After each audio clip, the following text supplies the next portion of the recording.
Bismillahirrahmanirrahim. Assalamualaikum warahmatullahi wabarakatuh. Hamdan wa syukranillah wassalatu wassalamu ala rasulillah amma ba'du.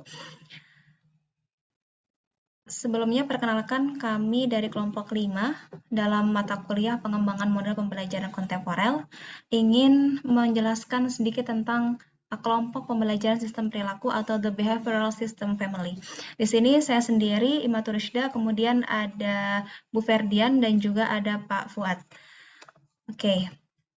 Yang akan mengawali adalah saya, izinkan saya untuk sedikit menjelaskan tentang pembahasan pembelajaran sistem perilaku uh, pada kesempatan kali ini. Oke, pengajaran sistem perilaku atau pembelajaran sistem perilaku ini adalah model pengajaran yang menurut Joyce dan Weil itu perilaku ini fokus pada perilaku yang bisa diamati. Nah, pembelajaran ini meliputi instruksi langsung, belajar dari simulasi, dan pembelajaran menguasai. Kemudian menurut Arthur, pengajaran sistem perilaku disebut juga dengan directive strategies, yaitu menekankan pada pembelajaran dalam mencapai tujuan bahwa siswa dapat meniru perilaku dan keterampilan yang dimodalkan atau diperagakan dan diinstruksikan oleh guru. Nah, strategi ini ditujukan untuk membantu siswa dalam memperoleh dan menerima fakta gagasan dan keterampilan. Nah, dalam jurnal lain juga dijelaskan bahwa model sistem perilaku ini menekankan pada bagaimana menciptakan peserta didik yang mempraktikkan tingkah laku yang lebih produktif. Nah, di pengertian yang lainnya juga bahwa model pembelajaran sistem perilaku ini dibangun atas dasar kerangka teori perilaku. Jadi, siswa dibimbing untuk dapat memecahkan masalah belajar melalui penguraian perilaku ke dalam jumlah yang kecil dan berurutan. Nah, bisa disimpulkan bahwa model pembelajaran sistem perilaku ini tadi meliputi pembelajaran menguasai, kemudian pembelajaran instruksi secara langsung, dan pembelajaran simulasi. Nah, model pembelajaran pengajaran sistem perilaku ini bertujuan agar peserta didik dapat menguasai materi yang disampaikan oleh guru dan menguasainya sehingga dapat meniru setiap perilaku baik dan setiap keterampilan yang telah diajarkan dari level rendah hingga level tertinggi secara berurutan. Jadi dari yang awalnya tidak bisa kemudian menjadi bisa. Nah, seperti sudah saya sebutkan sebelumnya bahwa jenis pengajaran sistem perilaku ini terdapat 3 jenis ya. Yang pertama adalah pembelajaran menguasai, insya Allah akan saya sedikit jelaskan. Kemudian ada instruksi langsung atau direct instruction yang akan dijelaskan oleh Pak Fuad, Budian ya, mohon maaf Budian. Kemudian yang ketiga adalah simulasi atau simulation yang akan dijelaskan oleh Fuad. Nah, pertama saya akan menjelaskan tentang pembelajaran menguasai atau mastery learning. Nah, pokok dari mastery learning ini bahwa kerangka berpikir dalam merencanakan rangkaian instruksional yang dirumuskan oleh John dan Benjamin. Nah, menurut teori Carroll, model mastery learning ini memandang belajar di sekolah sebagai rentetan tugas belajar yang jelas. Dalam setiap tugas, siswa maju dari ketidaktahuan mengenai fakta atau konsep tertentu ke pengetahuan atau pemahaman mengenai fakta atau konsep tertentu tersebut, atau dari ketidakmampuan melakukan suatu perbuatan ke kemampuan melakukannya. Jadi dari yang tidak bisa menjadi bisa itu adalah belajar gitu ya menurut Carroll. Nah, di sini akan disebutkan tentang hakikat belajar itu sendiri. Kalau di sini ada beberapa pengertian juga tentang hakikat belajar. Dari hakikat belajar ini adalah kecenderungan untuk bertindak hubungan antara stimulus dan respon. Jadi hubungan antara stimulus dan respon, yang mana stimulus nanti akan berdampak kepada respon. Nah, ini juga merupakan upaya untuk membentuk hubungan stimulus dan respon sebaik-baiknya, yaitu melalui belajar tadi, gitu. Nah, belajar juga pada hakikatnya proses yang dilakukan seseorang untuk memperoleh suatu perubahan tingkah laku yang baru secara keseluruhan sebagai hasil dari pengalamannya sendiri dari berinteraksi dengan lingkungannya. Kalau di sini menurut Robert, hakikat belajar ini adalah mekanisme di mana seseorang menjadi anggota masyarakat yang berfungsi secara kompleks. Jadi meliputi kompetensi skill, pengetahuan, attitude atau perilaku, dan nilai-nilai yang diperlukan oleh manusia. Sehingga belajar adalah hasil dalam berbagai macam tingkah laku yang selanjutnya disebut dengan kapasitas. Nah, kapasitas ini adalah tadi hasil dari proses belajar yang sekian banyaknya sehingga menjadi sebuah kapasitas yang ada di dalam seorang tersebut.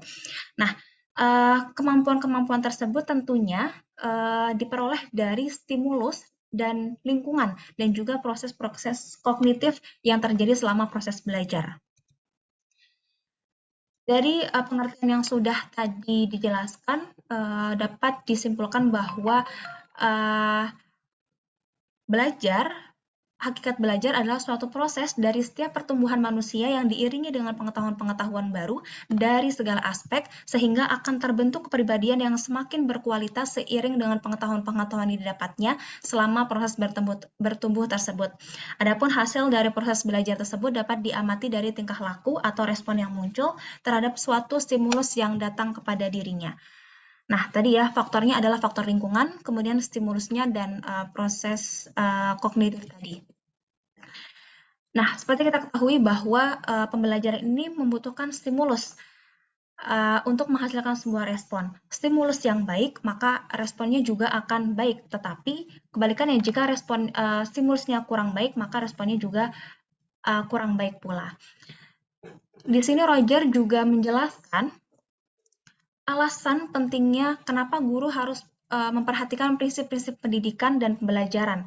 Yang pertama, manusia memiliki kekuatan wajar untuk belajar sehingga siswa tidak harus belajar tentang hal-hal yang tidak berarti. Kemudian yang kedua, siswa akan mempelajari hal-hal yang bermakna bagi dirinya. Yang ketiga, pengorganisasian bahan pengajaran berarti mengorganisasikan bahan dan ide baru sebagai bagian yang bermakna bagi siswa. Jadi segala yang kita organisasikan untuk proses belajar kepada siswa, itulah yang akan terorganisir juga kepada di dalam diri siswanya. Kemudian yang keempat, belajar yang bermakna bagi masyarakat modern berarti belajar tentang proses-proses belajar, keterbukaan belajar, mengalami sesuatu, bekerja sama dalam melakukan pengubahan diri secara terus-menerus. Kemudian yang kelima adalah belajar yang optimal akan terjadi bila siswa berpartisipasi secara bertanggung jawab dalam proses pembelajaran tersebut. Yang keenam, belajar mengalami experiential learning dapat terjadi bila siswa mengevaluasi dirinya sendiri. Dan yang terakhir, belajar menuntut keterlibatan siswa secara penuh dan sungguh-sungguh.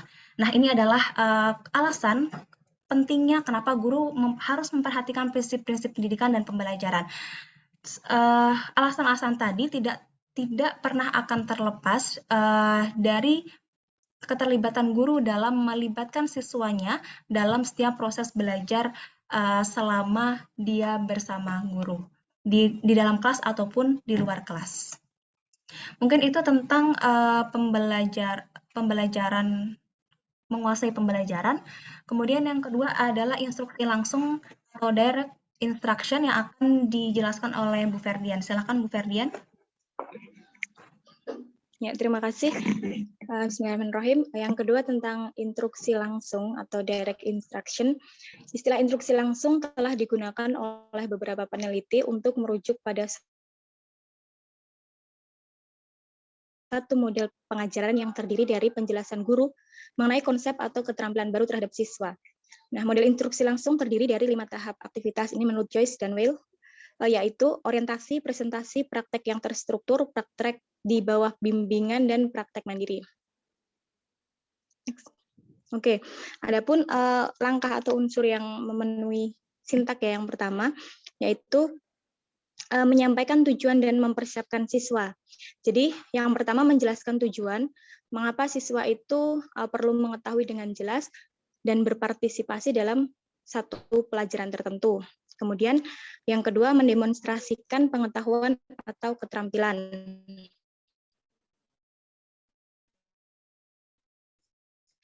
Yang ketiga yaitu menyediakan link dalam pengajaran langsung adalah cara guru mempersiapkan dan melaksanakan pelatihan terbimbing. Kemudian keterlibatan siswa secara aktif dalam pelatihan dapat meningkatkan retensi, membuat belajar berlangsung dengan lancar, dan memungkinkan siswa menerapkan konsep atau keterampilan pada situasi yang baru. Kemudian yang keempat ada menganalisis pemahaman dan memberikan umpan balik. Nah, pada pengajaran langsung, fase ini mirip dengan apa yang kadang-kadang disebut dengan resitasi atau umpan balik. Guru dapat menggunakan berbagai cara untuk memberikan umpan balik kepada siswa. Kemudian yang kelima, memberikan kesempatan latihan mandiri. Nah, kebanyakan latihan mandiri yang diberikan kepada siswa sebagai fase akhir pelajaran pada pengajaran langsung adalah semacam pekerjaan rumah. Nah, pengerjaan rumah atau untuk menerapkan keterampilan baru yang diperolehnya secara mandiri. Next. Selanjutnya ada sistem sosial. Nah, di dalam pembelajaran langsung, guru memberikan informasi secara tahap demi tahap dan merancang kegiatan sedemikian rupa. Adanya kegiatan tanya jawab akan memperlancar pembelajaran. Kemudian ada prinsip reaksi ya. Next. Yang ketiga, Mbak Ima. Oke, prinsip reaksi yang pertama ada menjelaskan tujuan pembelajaran, kemudian yang kedua memotivasi dan memusatkan perhatian siswa, yang ketiga mendemonstrasikan dan menyajikan informasi setahap demi setahap, 4, merencanakan dan memberikan bimbingan pelatihan awal, 5, mengecek apakah siswa berhasil melakukan tugas dengan baik dan memberikan umpan balik. Yang keenam, memberikan latihan mandiri berupa pekerjaan rumah, 7, menyediakan pengetahuan mengenai hasil-hasil, 8, membantu siswa mengandalkan diri mereka sendiri, dan yang terakhir melakukan penguatan. Kemudian adapun sistem pendukung ya dalam instruksi langsung ini, sistem pendukung dalam model ini meliputi rangkaian pemberian tugas, kemudian media atau alat peraga seperti PowerPoint, lembar kerja siswa. Next. Terakhir, di dalam instruksi langsung ini ya ada dampak secara instruksional dan pengiring. Dampak instruksional sendiri yang pertama meningkatkan keterampilan dasar dan keterampilan akademik siswa. Kemudian membangun minat dan menimbulkan rasa ingin tahu siswa. Yang ketiga, merangsang siswa untuk berpikir cepat. Adapun dampak penggiringnya yang pertama yaitu meningkatkan kemampuan berpikir kritis, kemudian meningkatkan kreativitas siswa, dan melalui kesuksesan dan respon balik positif dapat memperkaya penghargaan diri siswa. Itu dari instruksi langsung. Selanjutnya saya kembalikan ke Mbak Ima. Oke, terima kasih Bu Dian. Selanjutnya langsung ke Pak Fuad, dipersilahkan.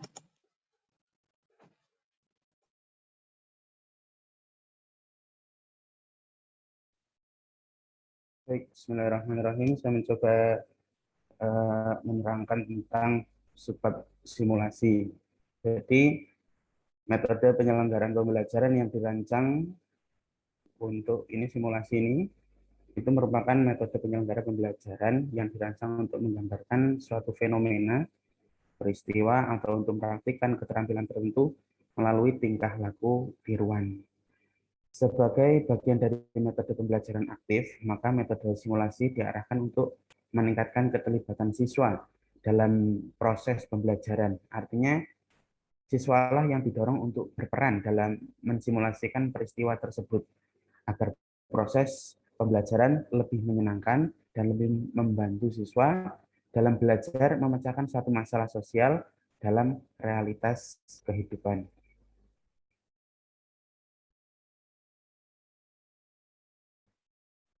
Tujuan simulasi. Nah, di tujuan simulasi ini ada 4 poin. Yang pertama yaitu melatih keterampilan tertentu yang bersifat praktis bagi kehidupan sehari-hari. Yang kedua, membantu mengembangkan sikap percaya diri pada siswa. Yang ketiga, mengembangkan persuasi dan komunikasi. Yang keempat, melatih kemampuan siswa dalam memecahkan masalah. Adapun di metode simulasi ini itu ada kelebihan dan kekurangannya. Yang pertama, saya akan uraikan kelebihannya terlebih dahulu, yaitu pertama menciptakan kegairahan peserta didik untuk belajar. Bisa dibayangkan jika anak-anak barangkali pernah melihat atau pernah membuat kegiatan untuk anak-anak ibaratnya kelompok kecil atau belajar kelompok yang di situ ada gerak dan atau memerankan sesuatu, pastilah sangat menyenangkan sekali. Nah, ini yang kedua, memupuk daya cipta peserta didik.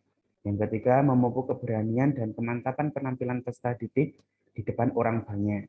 Yang keempat, peserta didik memiliki kesempatan untuk menyalurkan perasaan yang terpendam sehingga mendapat kepuasan, kesegaran, serta kesehatan jiwa. Yang kelima, simulasi dapat dijadikan bekal bagi kehidupannya di masyarakat. Yang keenam, mengurangi hal-hal yang bersifat abstrak dengan menampilkan kegiatan yang nyata. Yang keenam, dapat ditemukan bakat-bakat baru dalam berperan atau berakting. Itu kelebihan dari metode simulasi. Yang selanjutnya adalah kekurangan atau kelemahan dari metode simulasi itu sendiri. Dari kelompok kami, kita bagikan jadi 3. Yang pertama, pengalaman yang diperoleh melalui simulasi tidak selalu tepat dan sesuai dengan kenyataan di lapangan. Ini sangat bisa tergambarkan, ya, ketika kita membuat simulasi suatu benda atau apapun dalam mata pelajaran apapun, selalu bisa dibayangkan untuk hal yang pertama ini. Nah, ini nggak langsung bisa ketika simulasi sama persis seperti apa yang benda nyatanya. Itu kekurangan termasuk kelemahannya. Yang kedua, pengelolaan yang kurang baik. Sering simulasi dijadikan sebagai alat hiburan sehingga tujuan pembelajaran menjadi terabaikan. Nah, ini sering sekali pengalaman pribadi juga ketika belajar di SMA itu memakai alat apa namanya, misalnya kita lagi belajar organ tubuh, saat itu belajar biologi, yang dipakai malah tengkoraknya itu dibuat mainan. Nah, ini kekurangannya juga termasuk. Yang ketiga, faktor psikologi seperti rasa malu dan takut sering mempengaruhi siswa dalam melakukan simulasi. Jadi ada karakter anak yang memang kurang percaya diri. Nah, ini nanti kasihan di faktor psikologis bagi anak tersebut. Itu.